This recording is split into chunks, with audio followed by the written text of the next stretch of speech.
So welcome guys back to the channel. Today I have the honor of interviewing Codestrap about Palantir. Hi, so I guess you need no introduction. I'm going to link your channel below here. You're a fantastic content creator for, you're welcome. You're a fantastic content creator for Palantir. I love watching your content, and it's actually very hard to be, I'm not a data engineer and I have not used any Palantir products. So I almost feel funny to make Palantir videos, and I always wanted to do an interview with you to, like really ask someone questions that, can give really good answers. Absolutely. So it's an honor to have you. I watch your channel too. I subscribe to your channel.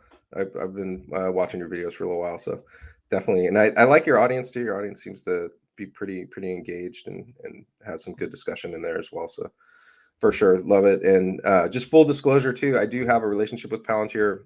So I'm not going to talk about stock or price or anything like that. But yeah, just full disclosure, I have access to a free Foundry stack. I'm required to say that, and just for FTC, SEC reasons. It's good because I didn't actually want to talk about the stock price of Palantir. I want to talk about the details of how they work and what they do and how they are useful. And I don't know if you saw, I actually did a poll on my channel that surprised me, because I don't know if you see my screen. Yep.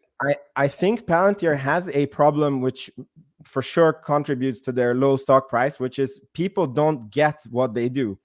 And I did a survey of, like, should we do a video series on very simply explaining Palantir, so that non-data engineers can understand it.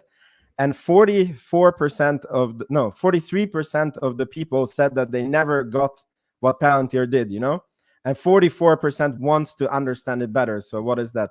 87% doesn't really know what the company is doing, yet they're still investing. So I guess they must be really good at something.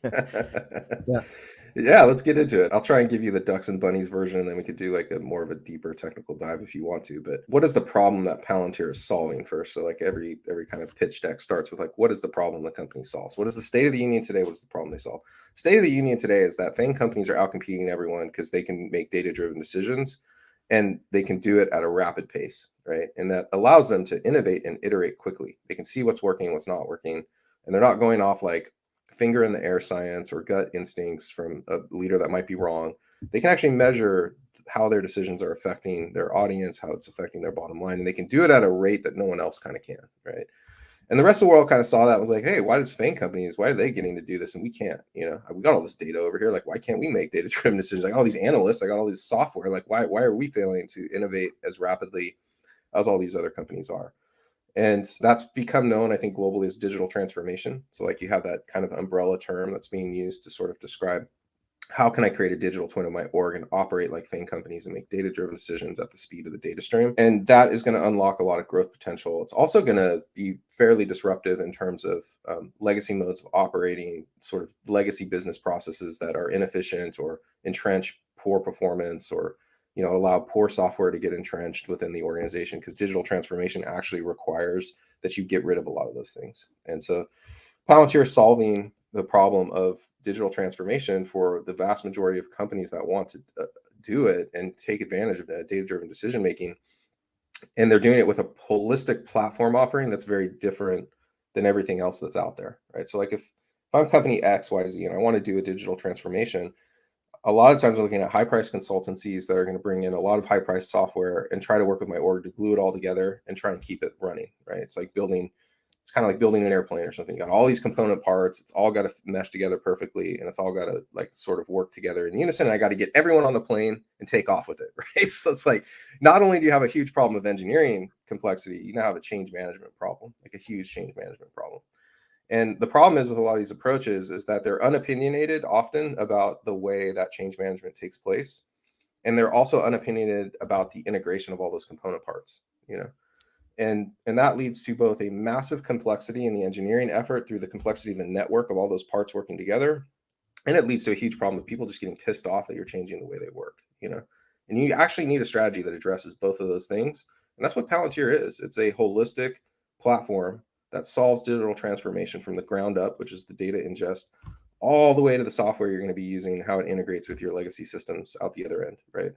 And it's highly opinionated about the way your people are going to work, how they're going to be trained, how they're going to operate, how they're going to communicate, all of these things, and how they're going to do it What do you securely. mean when you say opinionated? They have like a way in which, a prescribed, documented way in which you're going to do these things. So like you're going to go through Foundry certification, and in their training, they're going to teach you everything from the baseline ethos of the company about data privacy and protection, all the way into how to use all of their tools at a very deep level, depending on your role too. They're different tracks. So they have, for a different persona in your organization, they're different training tracks on what they're going to put you on. And that is part of the acquisition process, right? And they know how to do this as a result of having done it in government, which is probably the hardest place to make any of this shit work, is in a government agency. So like they've been informed by years of doing that and sort of how this works. Now that is very different though than the way every other company sort of approaches these kind of things. And most companies just sell a brick in the wall, right? They sell one component of the digital transformation, and they expect someone else to integrate that into the broader kind of platform.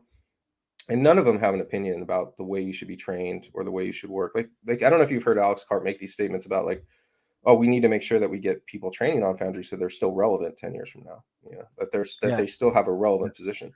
And they really believe that, you know, it's part of their platform. Yeah. Can I ask something here? So my understanding is that from your earlier videos is that what Palantir does is that they build like from the data up. And so basically their like, let's say I'm a big company, their engineers come and then they write apps on like for my company so that it, you know, does what it's supposed to do. And that's the differentiating factor with them. That's, yeah, and it's more the last mile of digital transformation. We can get into that in a second. It gets really complicated, so it's just at the baseline level so people understand what Foundry is, what Palantir does. Just think of them as a digital transformation platform, and they're highly opinionated about the way you're going to transform your company, and they solve every aspect of that journey from data ingestion all the way out to the other end to the software that you're going to build on it, use, and integrate with, right? So like it's a holistic ecosystem to deliver business value, right? Like that's what it is. Because the reason why this is so interesting to me is I have been part of a startup where I lost about $100,000. Yep. And one of our key problems was it was an online venture where we were selling products online, and we could never solve to have the customer acquisition value go low enough and you know the customer lifetime value high enough. And I don't know if you're familiar with these amateur programs. We had a messenger chatbot. And then, you know, we were advertising on Facebook. So then people were coming in on the messenger, then they were buying, then we were delivering something in Kajabi, and then we were, you know, upselling them. And it was so hard to come up with solutions to even see like from which country are they buying and then from which regions. And for example, we saw that in England, we get very cheap Facebook leads, you know, so we started advertising in England. And then it took us 3 months to figure out that even though the ads are really cheap in England, zero people were buying. So we were just basically throwing money out the window because we didn't have the data at hand to make the decision.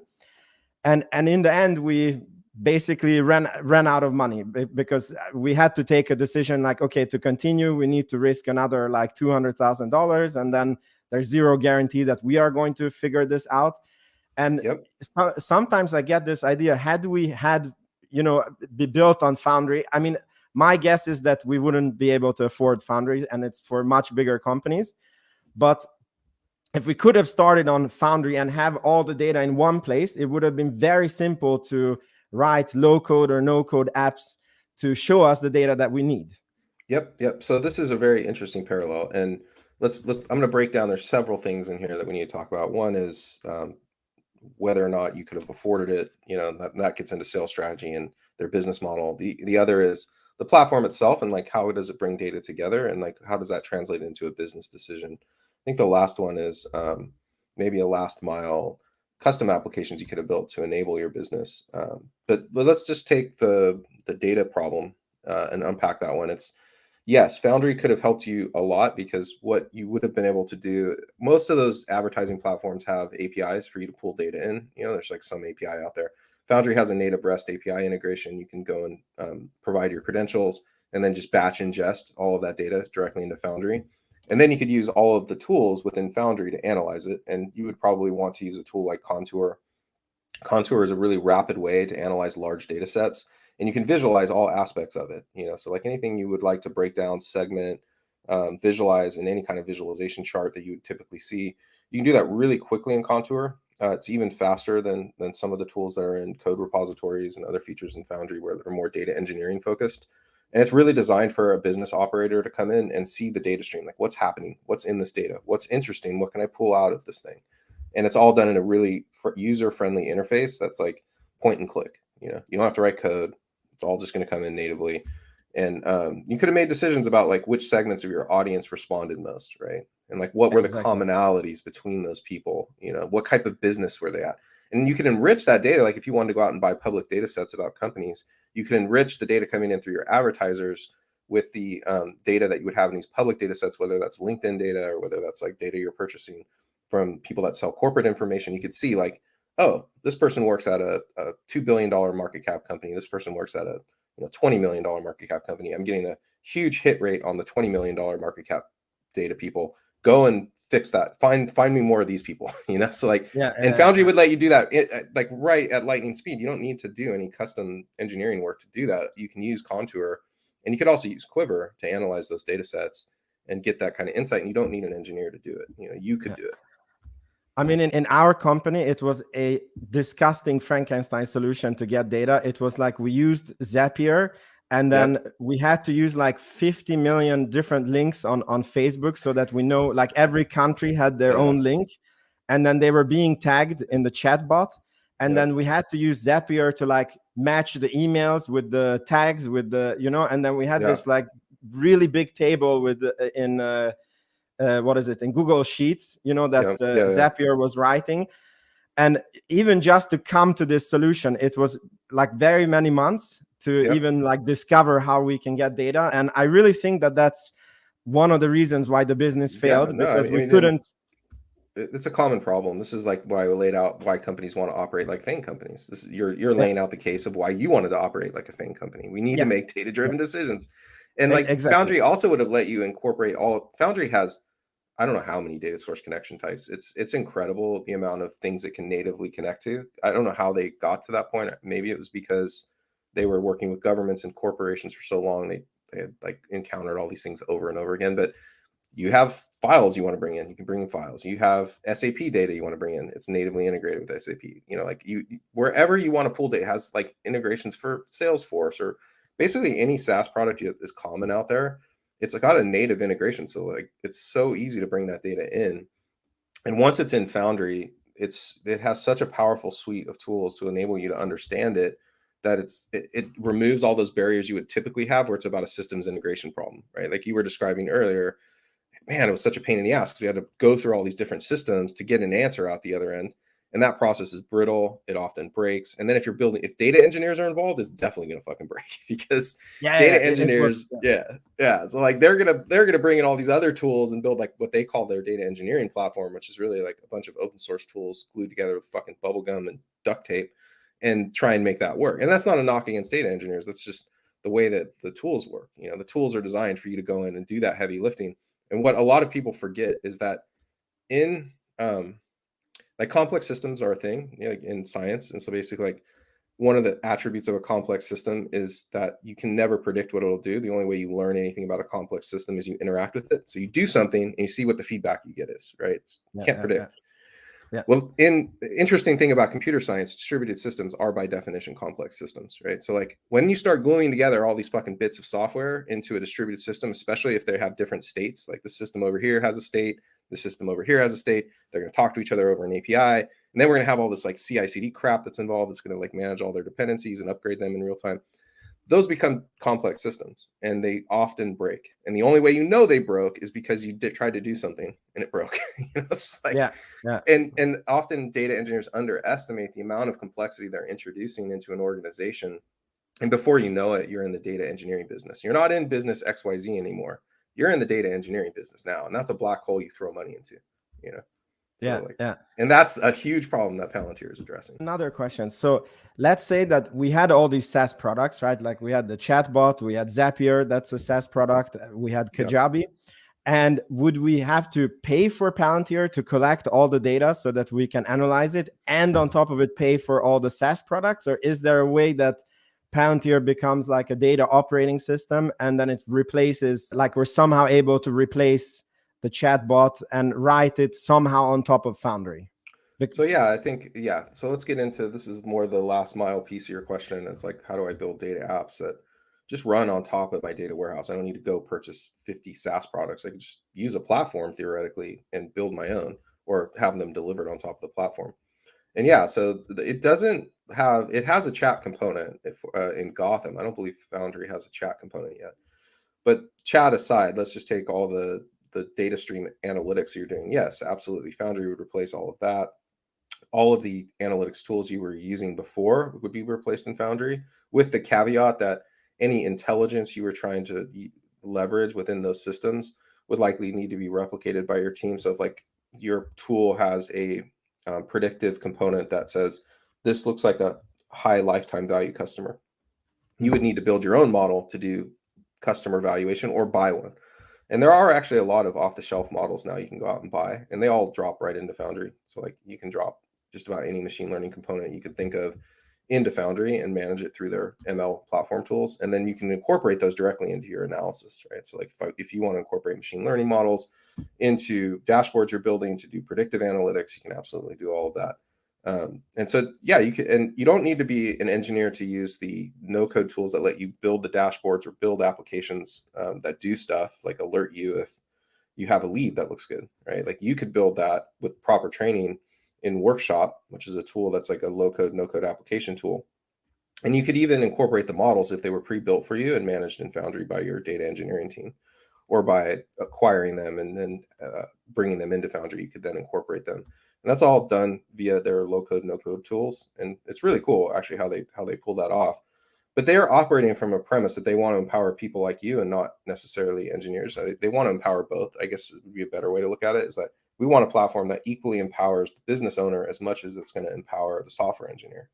And that's how they designed it. So yes, you would absolutely be able to replace a lot of those other offerings. And that's why I've been so bullish on the company in a lot of ways, is that there is this notion that data apps, which is what we're kind of referring to in the industry, are going to be run on the data warehouse moving forward. And that's actually the future of SaaS. So like today, how SaaS runs is you build it on a cloud typically, and then your customers integrate with it via REST APIs and via your UI you build and deliver to them over the internet, right, over the web, access, or an app for your phone.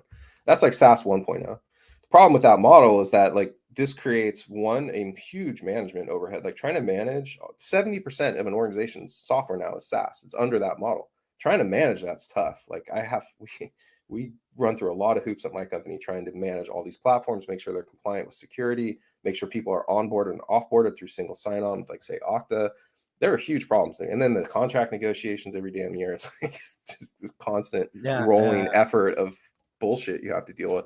Then there's the technical challenge, which is like all these products also create data silos of data that I now need to come and bring back into my organization. And like to do that, I have to pay them more money than what I'm paying them just to use the service. I got to buy an enterprise license or a BI connector or some other bullshit. And the data is yours to begin with. And the data's mine. Like, what the fuck? You know, like you're holding my data hostage. I'm paying you and like more than double the price I paid you last year just to bring my data back. Like, what is this? So they know, these SaaS companies know what they're doing.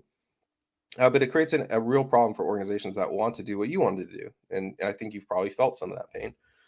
And so definitely. Yeah. It's like in one app we had the names, the email addresses of the customer, and then they went over another app where they were doing like an online product, and then what they were doing in the online product was not connected to the names and addresses. So it was impossible to find who is the good customers, what's the lifetime value, how much are they buying, and it was through several different SaaS products. So this is real. It's a very real problem. It's the pain is real at every size company you go to. Now imagine your company XYZ and you're a $50 billion company and you've got like 30,000 employees. Like imagine how big that problem is. Like it's insane. It's almost unmanageable. So anyway, the concept is like, why don't we just build a platform that has all of the capabilities you need of a data warehouse, a database, graph databases, all the stuff, and then build like a software engineering platform on top of that and deliver all the software through that. Bring the software to the data as opposed to bringing the data to all of the software, and that's what data apps are. And like Andreessen Horowitz, which is a huge VC firm, they were talking about this like over a year ago. It's kind of been a known trend. But the people who knew it first, I believe, was Palantir. That was a unique insight that they had and continue to have. And they're the only ones who are going to get digital transformation right as a result, in my opinion, because like if you try it, there's this ongoing debate in the ERP space about like, should we go out and acquire like best of breed SaaS products, or should we try to stick with monolithic ERPs? And a lot of it centers around like how do you get the data and analyze it, and but the trade-offs they're making are between like quality and performance and data, ease of access to the data and integration. But Palantir solves it all. Like it's going to give you everything. It's going to give you best of breed SaaS products on top of your data warehouse. It's going to provide all the security and governance and everything. Question here. So if I understand it correctly, so if you're a big company, because Palantir is not a cheap product, yep, then you're an idiot if you're not thinking about digital transformation. And then as far as I understood, you can do it yourself. So you can try to hire IT guys, and then, you can come up with your own system, but it will probably cost you in the tune of, I don't know, $1 billion, and you have like a 90% failure rate. Yeah, and pretty it takes much. you, it would take you, I don't know, 2 years. And then in 2 years, you wasted 2 years, your competition goes way past you, and you have to begin again. So instead, you can choose to buy Foundry. And as far as I understand from Carp, you can start getting value from it within hours of being installed. And let's say it costs I can confirm that, by the way. Yeah, I was getting value out of it within minutes of sitting down to use the platform. So yeah, it's like instant. That is really nuts, because for example, the StreamYard app that we have here that we're doing this interview on, when I bought it, it took me many hours to get it up and running, and this is a very simple app. So it was funny that the people at Palantir that I work with were like, dude, you're like a power user on day one. I'm like, well, the freaking software is that easy to use. Like if you're any way technical, like you just sit down and it feels natural. Like the user experience. It's just like an iPhone, like, did you need hours of training on an iPhone to get value out of it? No, you fucking get value out of the minute you sit down with it, because it's that easy and intuitive. And that's how I feel about Foundry, is like, from my perspective, not every developer is going to confirm that. I bet you a lot of data engineers would disagree with that because they're used to a way of working. But like someone like me who's more dealing with the software engineering side, the delivery of actual functional applications to people, like for me, it just feels native. Everything they did was very intuitive. I can sit down, I can know how to use it. I barely read the documentation. I only read the documentation like around certain APIs. But yeah, I can confirm that. Anyway, I didn't mean to cut you off, but I did want to confirm. Yeah, no problem. So then your choice is to, let's say, buy Palantir for $10 million a year, which is way cheaper than you trying to do it yourself. Yep. So again, it becomes this almost grandfather offer that you're an idiot for not. So if you're a big company, you're an idiot if you're not thinking about digital transformation. And then you're almost an idiot for not trying Palantir Foundry because it's so much safer for you. And then my question is that then, because I heard this a lot, that Palantir let me give you the count. There is, before we move on from that point, there's going to be people that will see this interview that probably work in the digital transformation space. And I think the first thing they would say is like, that's a problem in search of a solution. Like first you need to know what the customer's problems are, and then you go and you narrowly tailor a solution to meet their immediate problems. And Palantir is the opposite of that. Palantir is not narrowly tailoring a gradual rollout of a transformation. It's going to be a fire hose, and you're going to be drinking from a fire hose, right? So that'll be the counter argument that people are going to make typically in the ERP space, the consulting space. The counter to that is like, no, that's you need to drink from the fire hose, because the failure rate of all these other initiatives who slow walk this thing is like 90%, because it's super complicated. The change management problem is the hardest component, and the organization almost always succumbs to gravity after year two. So if I understand it correctly, let's say that we are a aerospace company, and then we know that we have one problem with, let's say that it's very hard to trace the component suppliers. So then let's say that some engineer can come in and say that let's buy Snowflake because they have a cheap exact solution for that. And then I don't exactly know how Snowflake works, but let's say it's Snowflake. And then Snowflake keeps upselling them on, oh, by the way, we can also handle this problem and this problem and this problem, but it's a standardized solution. And Palantir would come to them and say, like, okay, guys, we understand you have that problem, but we can make all the data problem in your company better, and you can buy us, but it's a significantly bigger investment with a significantly better result. And then some companies choose the cheaper, easier alternative, but then they have a very high chance of failing. Do I understand Yeah, it correctly? I think that's a good approach, but I think the reasons, it's not just a cost initiative. There's a lot of philosophy that goes behind that decision. Both at the corporate level, like the makeup of the board, the makeup of the executive team, and then also the consultants. And we're talking about large organizations here. I'm not talking about like a small company. Let's just Yeah, focus in on the large company. The makeup of their IT teams. There's a lot of internal chatter, and then their consultants who are working with them. So like they're going to get the philosophical approach that I'm talking about, where people are like, no, we need to take a customer-driven approach. We need to solve small problems, be agile, and iterate towards digital transformation. Let's not adopt a holistic, invasive platform. And it puts too much, and they'll make arguments about like, it'll put too much dependency on one company. It'll vendor lock our software. These are the type of arguments that they're going to be making against it. And it's not a cost problem necessarily, because you still spend a lot of money with Snowflake. Like Snowflake is one little component of the digital transformation process, although they're trying to expand. But you're still going to spend the same amount you're spending on Foundry that you're spending on Snowflake. You're just getting data processing, and like maybe a couple other features in the ML space. So like there are a lot of companies with multi-million-dollar spends on Snowflake. So, and maybe it's not exactly one for one, but like you're still in the like 6, 7, you're still in the 7 or 8 figure range with Snowflake, typically, at least the 7 figure range. But anyway, the arguments come down to more about these things about like, well, do we want to be vendor locked to a single system? And like, if we start building software this way, we can't port it over. Now, there's nuance in there. There's a lot of things that are absolutely portable out of Foundry. And this is where all of the interesting arguments happen when you're talking about these kind of acquisition processes, which is like, no, you can actually migrate your data pipelines. We do have a pathway for that. No, you can migrate the TypeScript. You would have to replace the ontology APIs with your own APIs. But like there are interesting arguments to be had within the vendor lock discussion within why would we want to take a holistic invasive approach over a slow walk distributed systems approach. And the arguments, like I always tell people, is like your likelihood of failure is almost guaranteed if you don't do this as a holistic offering because of the change management problem. And you need to do it now as opposed to let's do this 5 years from now. And yeah, a lot of people your company may quit and a lot of people may get pissed, but that's part of the change management process, right? It's like, that's going to be part of your journey, but the good news is we're going to get this done in 6 months, not 6 years. And you're going to be in a better place as a result. And then the arguments over vendor locking and whatnot, to me, kind of go away, because I'll often point out to people, like when I look at these kind of systems, like, well, you're vendor locked to yourself right now. Does that feel good? Do you like being vendor locked to your IT team? Does your IT team have the same growth rate and customer support as Palantir? Right?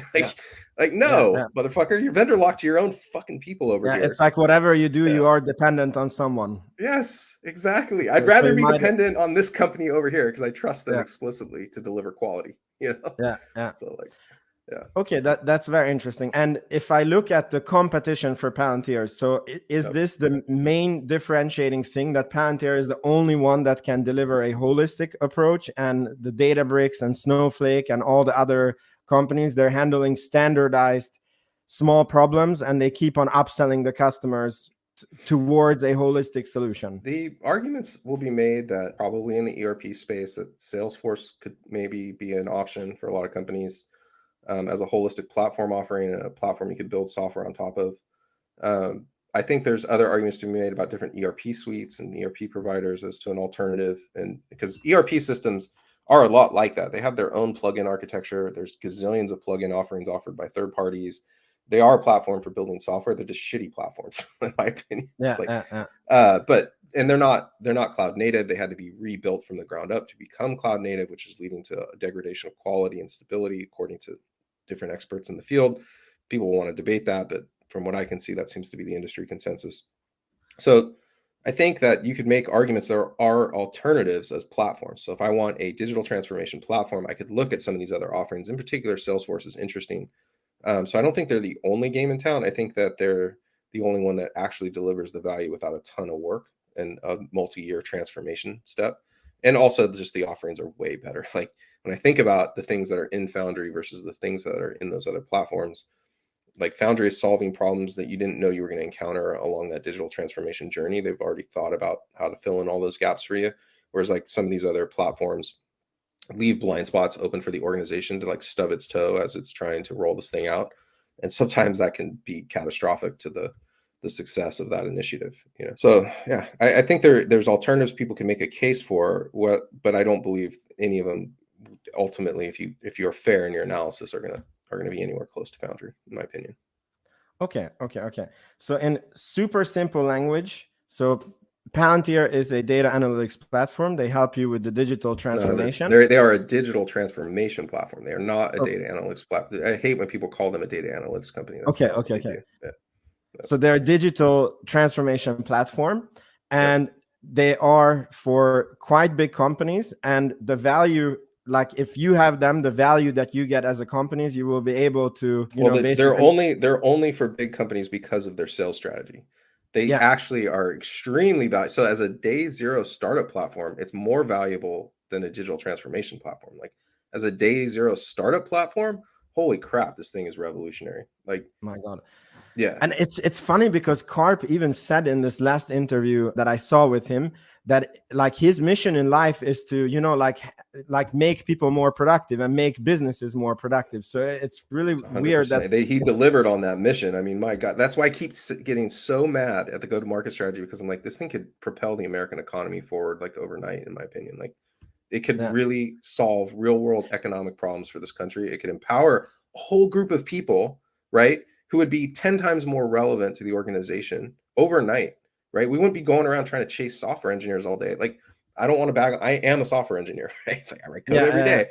But what's the problem with that is that it's a bottleneck. There's only so many data engineers. There's only so many damn software engineers, right? And not everyone is going to want to write code or can even do it. But how do we empower non-technical people? Because that bottleneck, that's the thing that stops data-driven decision making. This is so real to me because in the startup that we did, when we first started working with Zapier, that we did so much iterations. Whenever we had data, we changed something immediately. And for example, to find someone who knows how to use Zapier, I think when we were looking on Upwork.com, it was like $300 an hour. And even to make a small change, I needed to, find someone, and it was days, right? And then I ended up watching YouTube videos on how to do it, and I ended up being able to do it myself. And then it went from, us having to pay $300 every time we wanted to change something and having to wait 4 days. We went to, me being able to do a change in 5 minutes, and then we could spend 2 days, see if, it was better, and then I could change it again. And it saved like unbelievable money and time. In this, so it's very real that you need software engineers, but if there are simple problems that normal people can handle, it's way better for the organization. Exactly. And the thing is with data-driven decision making is the software engineer can't make the decision. They're not the end user of that system. Exactly. Yeah. So you are in a situation in which the bottleneck is very real, and even if you have software engineers, that's not the right solution. The right solution is to empower the person who needs to make the decision in some way. And so that's how Palantir approaches that problem. So then a question, because it sounds like when you said that when they implement Foundry, that they come with the team and then they teach your team how to do it. There is, I mean, there must be a cost involved with that. And so what is the least minimum size of a company? Because let's say that you're a mom and pop shop. I don't think that you can have a.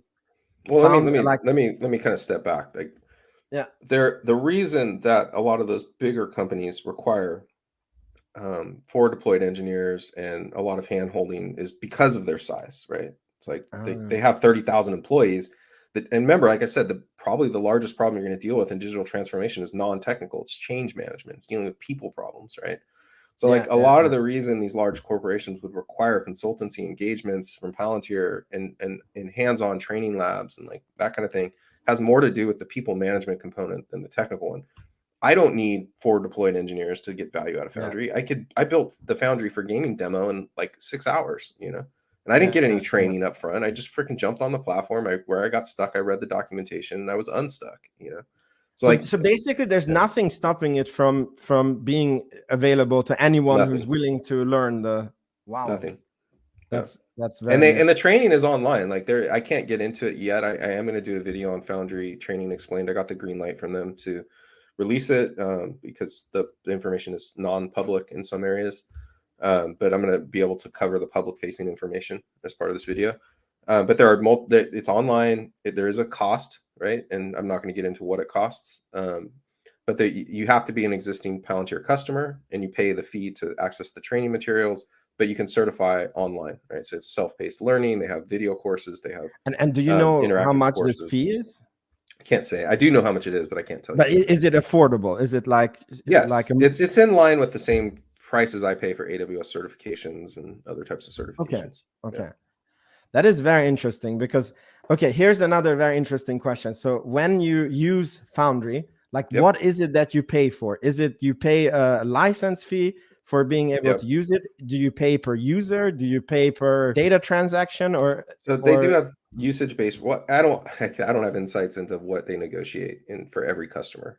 So like I guarantee you there are flat rate customers that they have where they've negotiated a flat fee and that's what the company is going to pay. But they do have usage based pricing. So I can go in and there'll be some, but it's a negotiated fee. It's not like you can just go to their website and see the price you're going to pay. Like you meet with a sales team. A, they decide if they want you on the platform. B, they decide what you'll pay for the platform. But it is a usage based fee. And if you go over, your pre-negotiated amount, there's billing involved and all that kind of stuff. So it's very much like upfront sales process, even though it's usage based pricing and that sort of thing.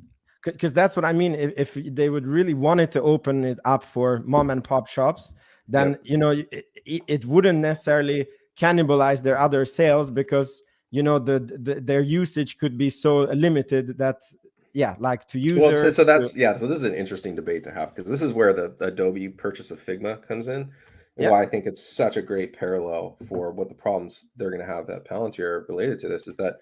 Once you have, like, let's just say an enterprise sales team or a sales team period, and your platform is only offered to customers who pay 7 figures, and now you want to open it up for mass market adoption, say like bottom up SaaS, and you're going to have a freemium tier, you're going to have a $20 a month tier, you're going to have, all the way up to enterprise. It's a nice sales funnel, it goes all the way up to enterprise.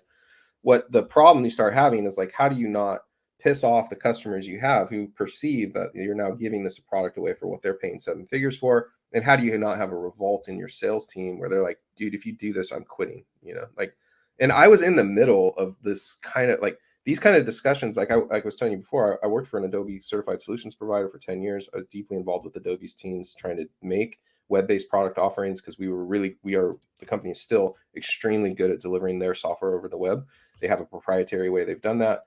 And when I say their software, we could deliver InDesign documents over the web. You could edit them and publish them. And Adobe is very interested in how we did this. And so I got to sit in a lot of these design meetings. And I worked with teams who were trying to design web versions of their services, of their platform tools. But the biggest problem they faced was not a technical one. It was a business one, right? So like every time they would get moving, something would get some momentum, the organization would squash it because it was interfering with existing revenue streams over here, and that's a real concern. And Palantir is going to kill themselves internally if they don't address it, in my opinion, because if the argument is, no, we can't do bottom up SaaS because you're interfering in my enterprise revenue stream and I'm going to quit, or I'm going to take my customers with me, whatever the salesperson is going to say, or maybe that's not the argument that's being had. Maybe it's just that we don't want to open the platform because we believe this is the right way to grow. But that could just be because this guy's getting a commission or this girl's getting a commission off a $10 million deal every year. It's not necessarily what's good for the company. They're making decisions because they're getting huge amounts of money. They don't know how they're still relevant or going to make that kind of money if more and more people adopt for the bottom up SaaS offerings, and they can't actually get them into the enterprise funnel. Because right now they have a guaranteed paycheck and it's going to be in the 7 figures. But if you start effing with that, then you're going to get a lot of organizational pushback, gravity. People are going to be making insincere arguments based on financial incentives that are built into their system. And that's what happened with Adobe. That's why it was so goddamn hard for them to compete with Canva and to compete with Figma. It wasn't they had technology way before those people did. They could have gone the bottom up. It's so counterintuitive to me because I'm like, because the let's say on Canva, I use Canva, right? Yep. Like you could never sell Adobe for 8 figures for me because I'm a one-person show. What's counterintuitive for me is that you're getting a new segment of the market for a new price, and I don't see how that is killing. It's a whole different business model though, because let's put it this way, in a lot of cases you are the product. So like they sell advertising on top of the product. You just use it for free, right? So like, is Adobe going to give away Photoshop? Like, I don't think so. Like, I don't see them Yeah. giving away Photoshop for free anytime soon. The web business, SaaS business model, the web offering, and can sell advertising as a way to create a freemium usage tier that Adobe just wasn't ever going to adopt, you know? And that's Yeah. where tools like But this Canva I were can so see. powerful. Yeah. Yeah, Yeah. this I can see, because if you're paying what is it, like $50,000 a year for software, and then you could have the same software for free and, you know, just suffer from some Why do you ads. think Like, Canva exists today? You know, like, why is it so popular? One, it's easy to use, right? So yeah, like yeah, not hard to use, low barrier to entry, and there's a freemium tier. You know, you can go in and you can just start using it. I don't need to go and buy a subscription to, you know, whatever the cloud, the Adobe cloud, and pay. Even though I do that, like, I actually use Adobe products. I actually still like some of their products a little bit more than these online tools. But that's why Canva and Figma were such an existential threat to their business. They could just had a different business model, and they could give things away where Adobe could never give them away. And they folded. That's what that M&A was about. They were just like, you know what? Fuck this. We're not going to keep trying to necessarily compete with these companies. Let's just go out and buy them and hopefully leave them alone and let them grow on their own. And we just get the benefits of those things without that's trying so to disrupt our interesting. business. That's You so know? interesting. Yeah. Wow, this has completely changed my mind, because, you know, I even did videos that, like, I was thinking that Palantir's strategy is that, you know, they're meant to be used in a consortium, like Yep. in between companies, and then when they're being used that way, like, the fact that, you know, that group is using it, it can force it, you know, downstream.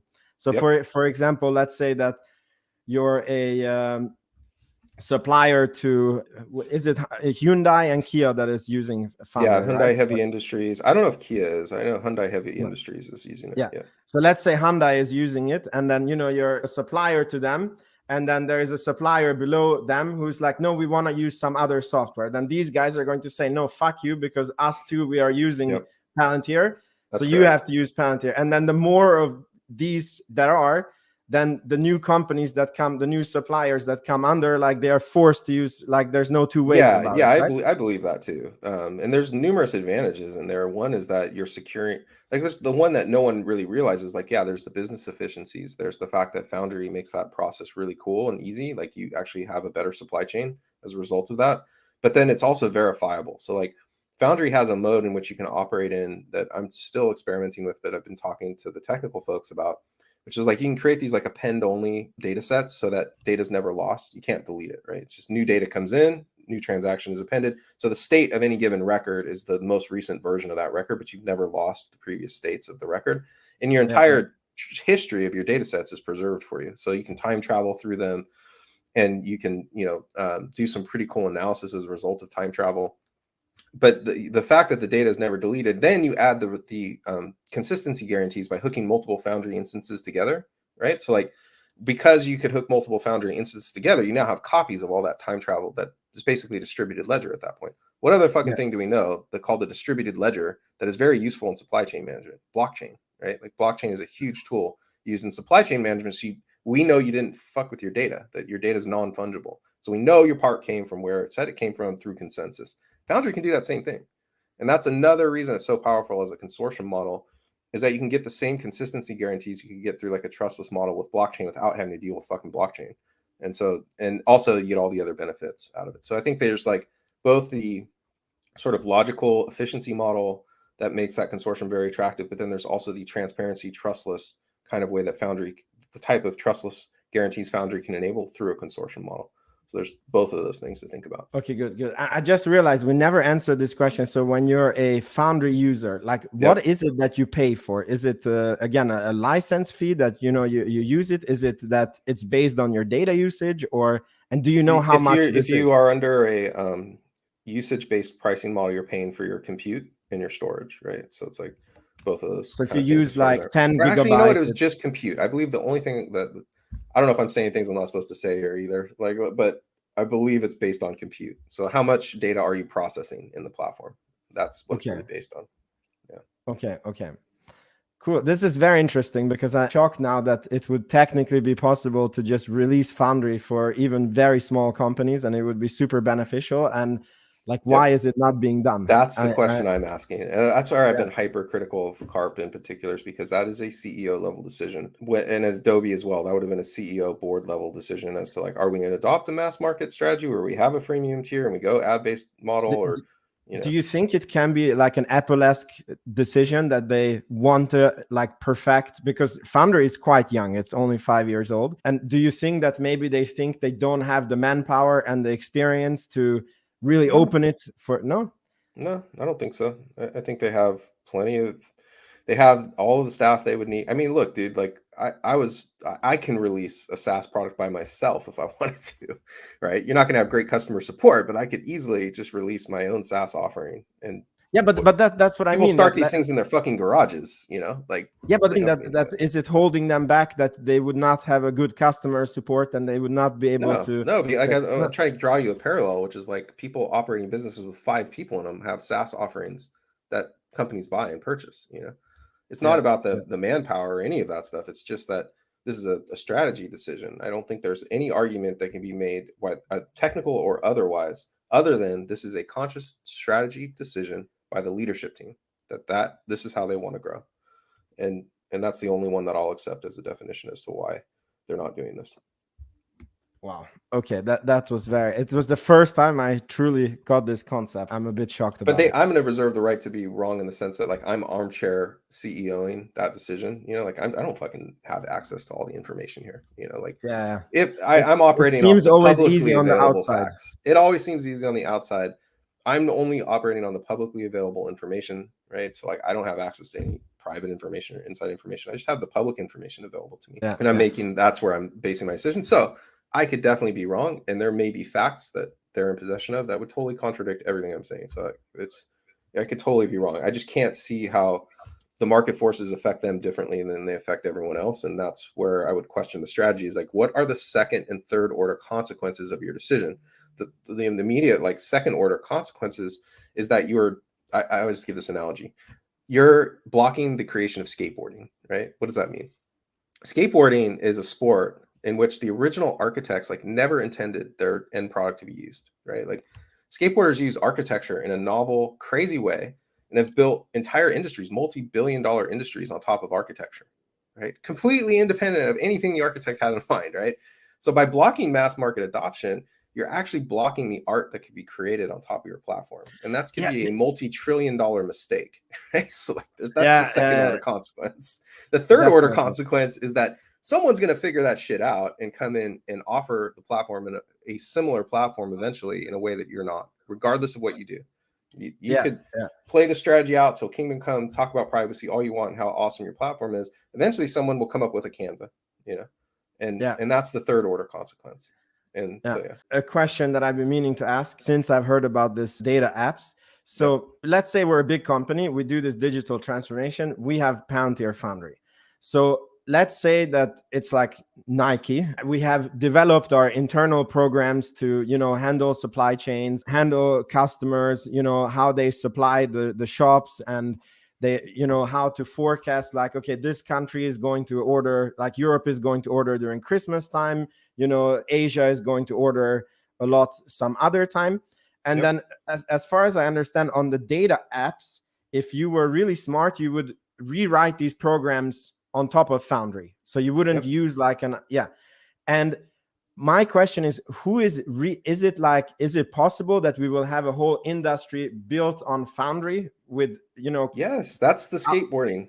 That's skateboarding. That's what I'm talking about. That's what you're blocking the creation of. That could be a multi-trillion-dollar mistake by not opening the platform. Yeah, because they would also be selling you, right? Like you would come up, let's say that's the immediate second order consequence of not opening the fucking platform. Like I've been saying for a while, they should have a business development division that goes around to every SaaS company, partners with them, gives them their software for free, just so they will rebuild their SaaS offering on top of Foundry, right? Like that would be a smart business decision, because then all of your gazillion-dollar enterprise clients can now do what we were talking about, which is SaaS 2.0, with all the products they're already fucking using. It's like, why are you not doing this? Like, don't try to make money off these companies. Just give them the goddamn software, let them rebuild it, and train them on this platform. And you know who's doing that? Snowflake. Snowflake is fucking doing that. They went around, they built a marketplace. Databricks is also doing that. They're building marketplaces. They're going out and partnering with these companies who build software and data to rebuild it on their platform and offer it through their marketplace. That's the third order consequence I was talking about. You can see it playing out in real time. You're blocking the creation of skateboarding, which is the new SaaS 2.0 marketplace, because you're not giving the product out there and training people on it. And the third order consequence is that your competitors will, Okay. Wow, this is also very, very interesting, because this is what I wanted to ask, sort of like, so if I understand it correctly, Snowflake is not a holistic solution, but because they're opening up the marketplace and, they're opening themselves up, they are becoming sort of holistic solution, even though they're not over their skis though. So like, let's go over how Snowflake strategy could blow up in their face. Like, one, they don't have a true application platform. You cannot rebuild SaaS on their platform yet. You can build dashboards, you can sell data sets, but you cannot build a functional application like Skywise or HyperAuto, right? That are like groundbreaking, and you couldn't build a product like Amplitude or Google Analytics on these tools yet. They're just nowhere near there yet. So that's they can't even. Huge minus. It's a huge and they're gonna get there eventually. It's a multi-year journey for them. They're at least 5 years out from being able to do anything. Is that the one that Karp always references, that it would be 10 years to build? Yeah, he always says, and that's what I always reference. Like I actually believe that, but like that's okay, because in 5 years they can copy the most valuable pieces of your platform.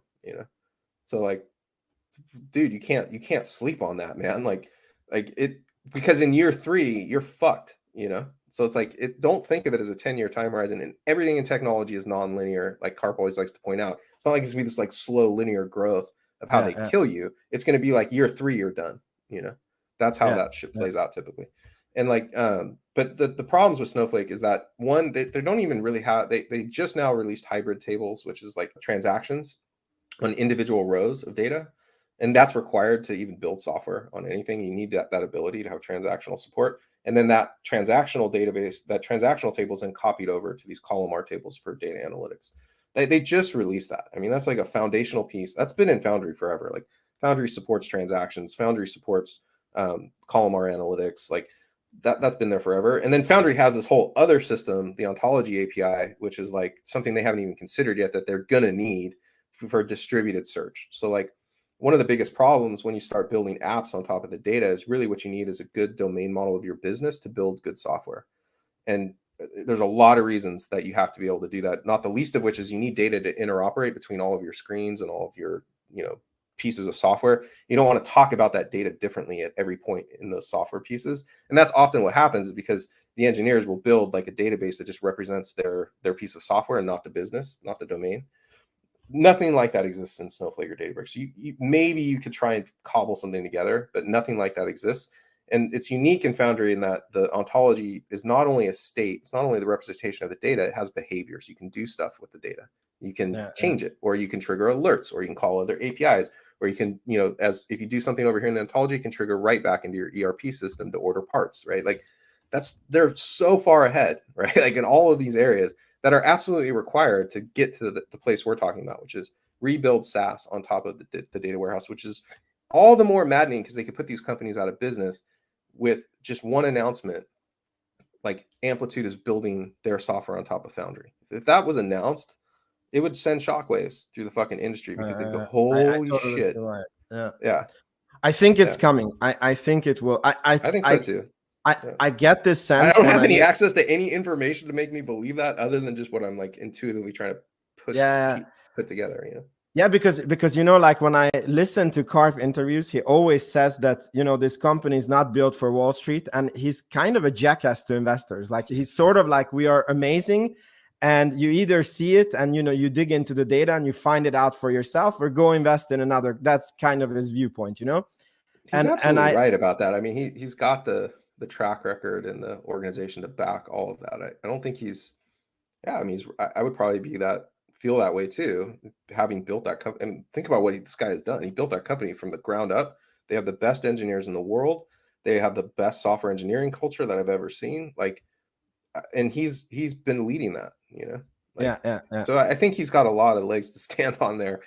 It doesn't make the message any more palatable, But I mean that it might be that they're working on it. It's just it's like in his mind, it's like, we will announce it when it's ready, and we don't give a fuck about investors knowing that it's coming. Or I even That's got really this sense. dangerous though. Like, I mean, there's just even the Look, I even in one yeah, interview he said that it's so bad that we get bad press, and like it's good for the exactly. company that they get bad press, because then the competitors never find out how well they are doing, you know. So I really get this It's Peter not Thiel. though. You know, again, you got to go. What are the second and third order consequences of a decision Yeah, like that? yeah, You know, and the yeah, competition absolutely gets a vote. You know, so like yeah, yeah, if you take that stance, right, and you alienate investment, like, so what is the likelihood that an institution A over here is now going to buy it just because they heard your CEO say something they didn't like? You know, stock could be awesome, company could be awesome, future could be yeah, awesome. yeah. I mean, look, I Musk mean, did the there same. are second and third order consequences of those decisions. What about the third order consequences that because of you're not getting good press, you're only getting bad press, and the only reason you're getting bad press is because there's a lack of publicly available information because no one uses your software or even wants to talk about the fact they're using your software because of the bad press, that you lose the NHS deal. You know, Yeah, like yeah, what? yeah, yeah, Those are the second and third order consequences of making decisions like this. You don't operate in a vacuum, and the market will make you pay if you piss it off. You know, like, yeah, yeah, and so yeah. yeah. It is who he is. So Yeah. okay, so if And I I just love hold Carr, by on. the way. Like, I don't ever want to see another CEO at Palantir. I love No, Alex me Carr. neither. Me Yeah, neither. Me he's the neither. only person that can run that company, in my opinion. Now, that doesn't mean I don't want to see commercial split off. I think commercial should split off. I think that Sham maybe would be the right person to run commercial. He certainly has from his public statements he said, like, we want to be the next AWS. You know, maybe he's the next Andy Jassy. I don't know, but like, Yeah, it yeah. would be pretty cool to see what they could do by splitting commercial off. And people think that means But two when separate. you say splitting, do you mean Yeah, that to make it like into two companies, or this is that? a good parallel for Figma and Adobe right now, right? So Yeah, like, yeah, yeah, yeah, Adobe couldn't solve its enterprise sales problem, so they decided to buy Figma, right? yeah, And yeah, they absolutely need to let Figma run as Figma and its own business model, right? With their own CEO and their own executive team making their own decisions with their own money, right? Without this team over here cannibalizing their business, which we all believe is going to happen in a couple of years. You know, once all the shares vest and all this shit happens, they probably will cannibalize that business and make it just a widget in their other offerings. You know, but that's what I'm talking about, is to give Foundry Commercial its own CEO, its own executive team, its own funding to make its own decisions, including its go-to-market strategy. And it can be under the same company. It's just like Amazon Web Services is still part of one stock, one company, but it yeah. has its own executive team, its own leadership team, and is not cannibalized by the bookstore, you know. And that's the separation you want in between commercial and government, in my opinion, because these discussions that happen around do we want to handpick our customers? And maybe Palantir has a town hall meeting about a use case for Foundry. Like, dude, you cannot grow a SaaS company at town hall meetings, and you're going to vet every customer that comes in or vet every use case. You create terms Yeah, of service, right? Create a fucking terms of service, make people sign it, and kick people off who violate it. But like, their culture is very much wrapped around this other way of operating, much like Adobe's culture was wrapped around enterprise offerings and the enterprise model, which it's completely blocked them from this new way of building software and offering it in bottom-up yeah. SaaS.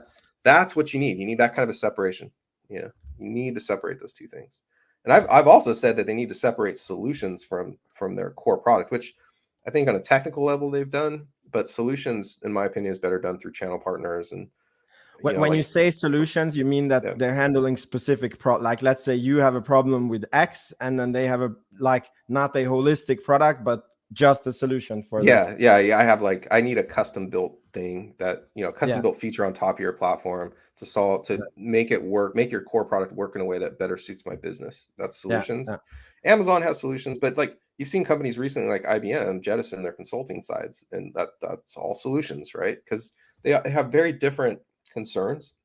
And when you're trying to build a technology company from the ground up, like, the last thing you want, in my opinion, is solutions bogging down your core product development. And why do I say it bogs it down? Because you're always getting the solutions team coming to the core product team with different use cases, asking them to, like, maybe change something or tweak something, or maybe they're taking the core product and building on top of it, creating future problems for the business.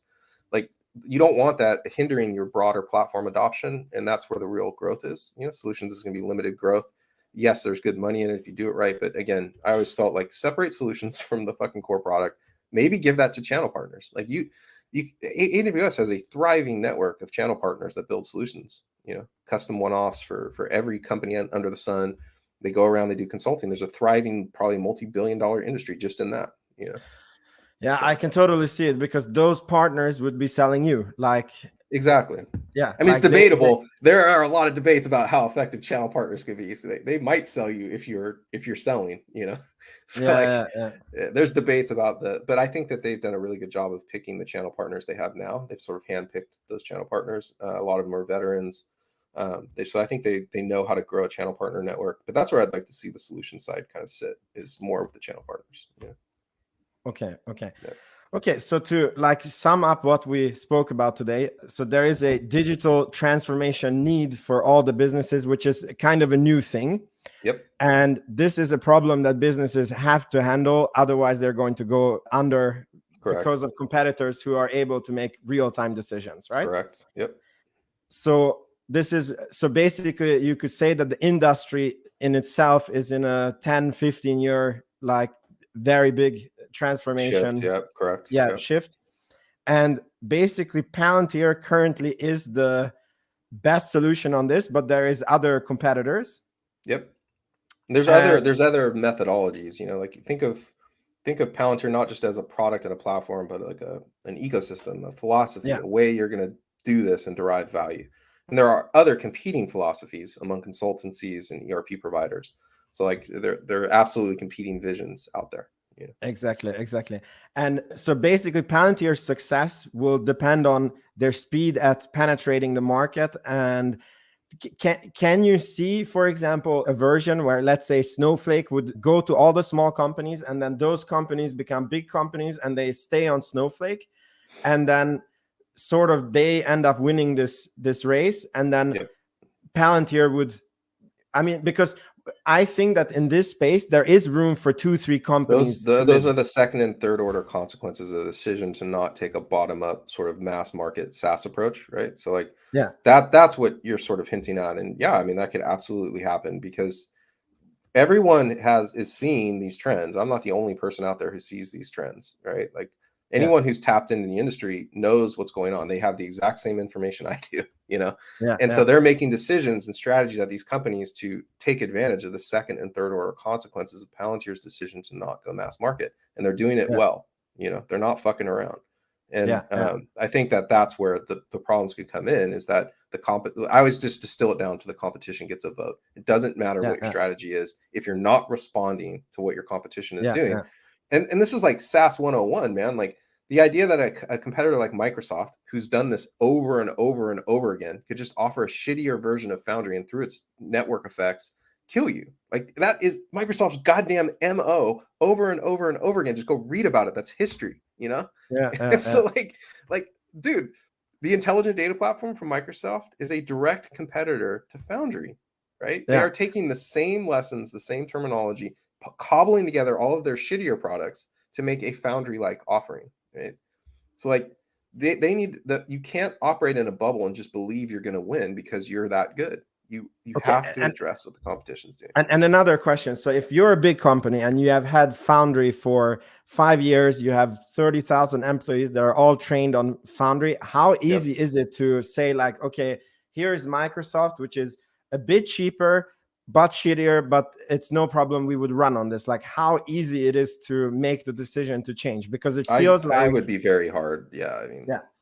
I don't think that decision gets made. It's like once you pick one of these things, you're kind of stuck with it in this, if you're a 30,000 person company, not because of a technical problem. Again, it gets back to change management. Like a 30,000 organization doing anything that big is gonna, the real problem is the people, it's like what Musk says, that the change has to be like 10x better, because otherwise it's not worth to. Exactly. And with Palantir, it's definitely 10x better than the way they're operating today. In fact, I think that's the major selling point to get people on board. It's like, hey, that shitty ERP system you struggle with every day, and you have to go to like 5 different systems to get one answer, and by the time you go home, you're just like, you want to cry. Yeah, we're going to fix that problem. Like you're going to get that answer in 30 seconds, and you're going to love the experience. Like, and you're going to get to learn all these new skills that are going to upskill you in the workforce, and you're going to have promotion after promotion, raise after raise, or maybe go negotiate a better deal for people who are also using our software, which is also an awesome company over here.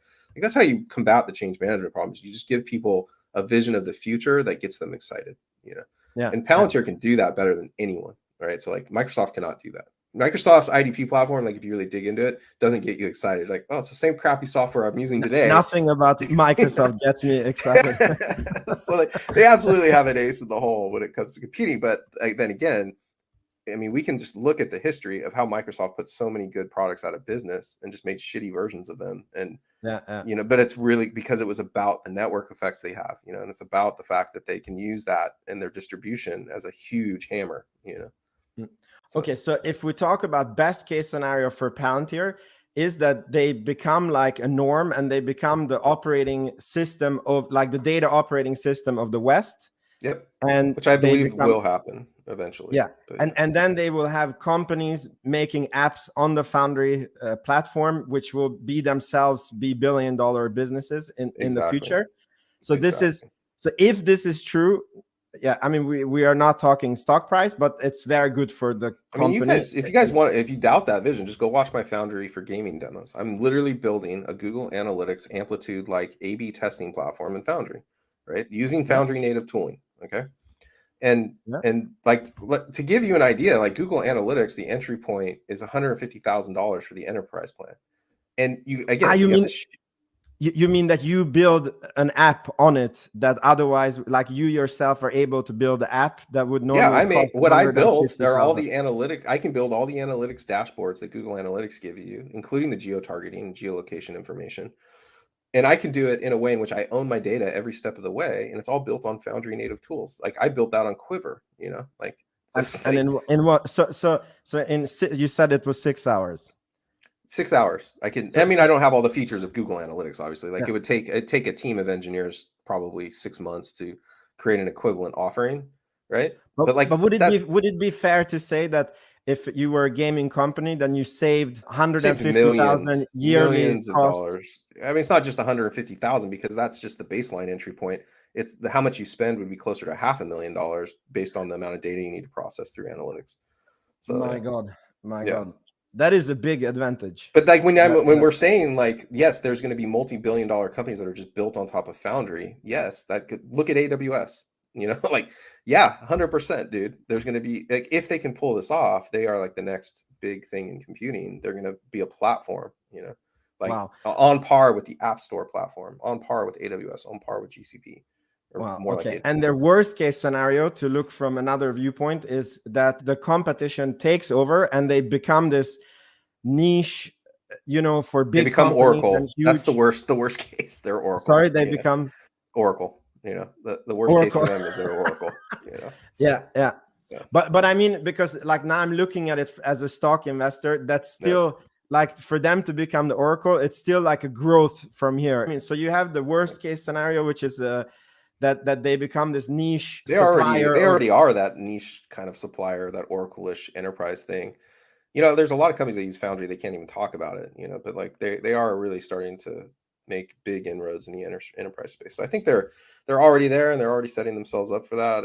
It's the question of whether or not they want to be a platform. I mean, I hear Sean say they want to be the next AWS. Yeah. So like, I tell you, I think they must be working on opening it up to.